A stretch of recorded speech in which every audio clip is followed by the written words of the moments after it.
Bonjour, bienvenue dans la matinale de ce jeudi 15 juin. Alors, une fois n'est pas coutume, nous allons en Italie, en Ligurie. C'est là que Marc Brucker a choisi de nous amener aujourd'hui dans la principauté de Seborga. Bonjour Marc.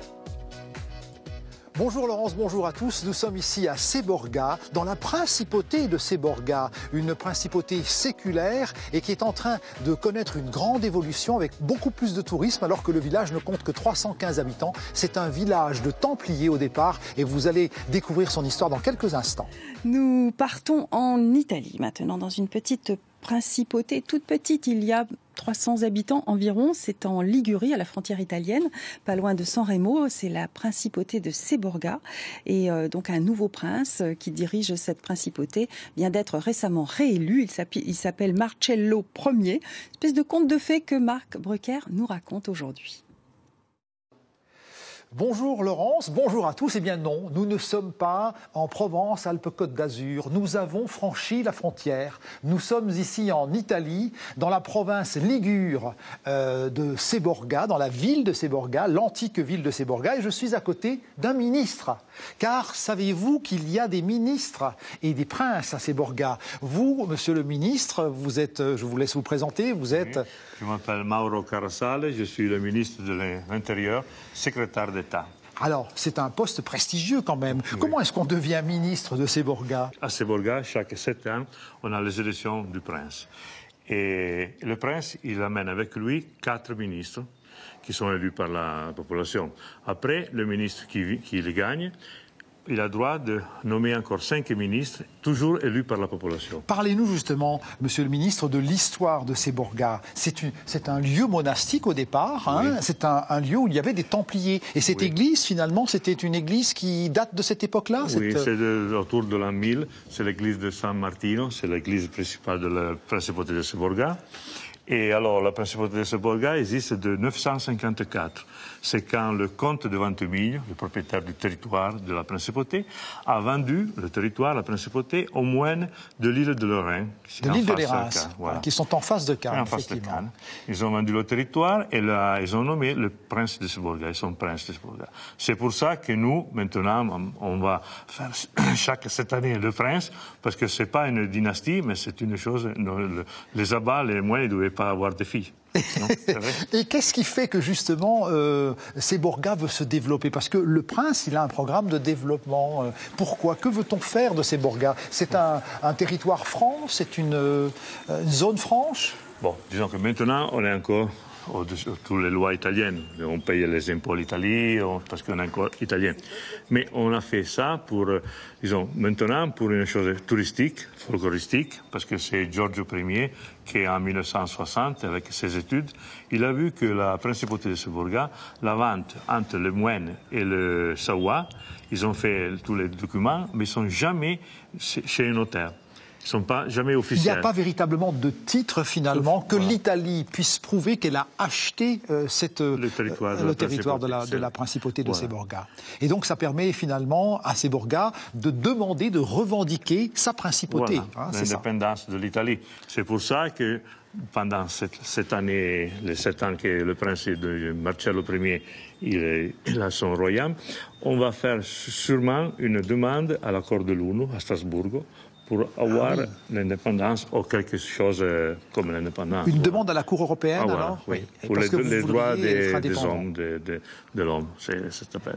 Et finalement, vous espérez aussi quand même qu'à travers finalement cette demande, eh ben, votre commune sera plus connue, parce qu'il n'y a que 300 habitants. Hein. Oui, on n'est pas beaucoup, on est 300, pas plus de 300 habitants, mais disons qu'on est bien connu dans le monde entier. Surtout... Alors il y a des touristes japonais qui viennent ici, qui viennent découvrir. Pourquoi ils viennent? Il vient parce qu'on a bien fait, pendant les années passées, une belle image de Seborga, pendant l'Internet, avec toutes les télévisions, les médias, comme ça.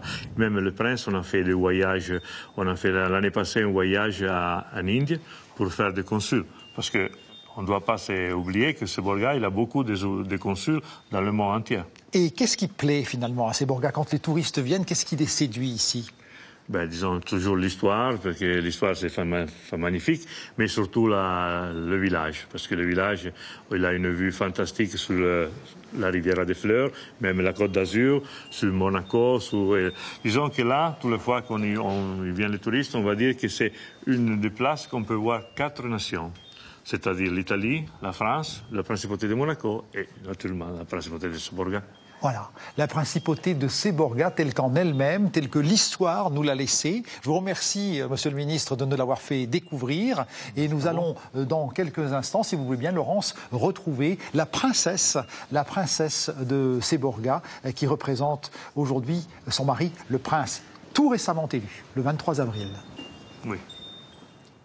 À tout à l'heure à Seborga, où j'imagine l'air est pur et où l'on respire. Nous repartons, nous voyageons nous aussi dans 9h50 en Ligurie, dans la principauté de Seborga, où Marc Brucker est en présence d'une princesse, carrément. Eh bien, bonjour Laurence. Effectivement, nous sommes dans un lieu particulier. C'est un lieu monastique, vous le voyez, il y a une chapelle des Templiers derrière moi. Nous sommes à Seborga. C'est pas très loin de la frontière italienne, c'est pas très loin d'ailleurs de Bordighera. Et c'est un lieu magnifique, entouré par la nature et aussi par la mer. Alors, j'ai le privilège aujourd'hui d'être à côté de la princesse de Seborga, l'épouse du prince qui vient d'être élue le 26 avril, c'est ça en fait. Exact, c'est ça. Nina Menegakos. C'est le nom de la princesse. Enchantée. Oui, enchantée. Oui, c'était l'élection du prince et mon mari il a été élu par la population. Et il avait déjà fait 7 ans de prince et maintenant c'est autre 7 ans. Et malheureusement, il n'est pas ici aujourd'hui parce qu'il est en voyage aussi pour le futur de Seborga. Parce qu'il a un projet, c'est l'hôtel qu'il avait déjà promis cette année derrière. Il a dit qu'il voudrait construire un hôtel pour Seborga. Il a trouvé les investisseurs qui sont de Moyen-Orient pour acheter le terrain. Et cette prochaine 7 ans, on va le réaliser. Alors, il a été élu, le prince, avec 75% des suffrages sur une commune de 315 habitants, c'est pas mal. Non, mais on est content. Il y a aussi des critiques. Il y a eu des adversaires politiques qui ont dit « Ah oui, mais attention, Seborga doit demeurer un village pittoresque typique moyenâgeux. » Et non pas devenir une franchise supposée, un petit Monaco. Absolument. Mais c'est normal que vous avez des critiques, ça existe partout. Et on voudrait préciser qu'on ne veut pas faire une chose que ça va détruire la nature, absolument pas. On voudrait l'hôtel parce qu'on est sûr que ça va aider à l'infrastructure du village et aussi ça va donner du travail pour les gens. Et l'hôtel, ça va être intégré dans la nature. Et pourquoi finalement, lui qui est monégasque, votre mari, en tout cas il travaille à Monaco, pourquoi s'est-il intéressé à cette principauté justement? Alors nous, on a toujours habité à Monaco et on adore la nature, comme j'avais déjà dit. Et on adore les animaux et c'est pour ça qu'on est venu à Seborga. On a une petite ferme avec des chevaux, avec un cochon, avec des chiens, des chats et tout ça. Et on adore Seborga pour ça, pour la nature, c'est pour ça qu'on est venu ici. Et alors, quels sont vos projets en dehors de l'hôtel? Bon, ça c'est un projet, disons, de développement touristique qui va... Alors, il faut savoir qu'il y a des consuls aussi maintenant qui représentent cette principauté. On a les représentants de partout au monde qui aident à amener du tourisme à Seborga parce que ça c'est important. C'est pas que l'agriculture à Seborga, mais c'est le tourisme. L'été, par exemple, on a des fêtes chaque jeudi et samedi. Des fêtes très sympathiques, très colorées, très folkloriques. On qui danse, respectent la on mange. tradition. Voilà. On mange quoi, par exemple? Le lapin, c'est notre assiette principale.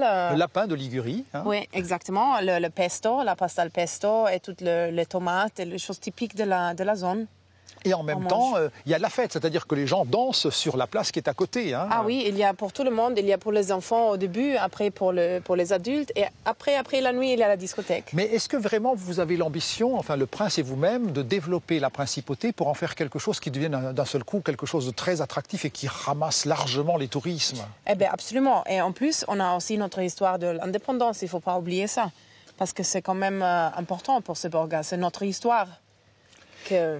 Vous voulez maintenir. Mais finalement, les gens disent, oui, l'histoire, veut la maintenir, mais en même temps, on veut se développer, on veut faire du tourisme, on veut essayer de rendre de développer. C'est normal ou pas?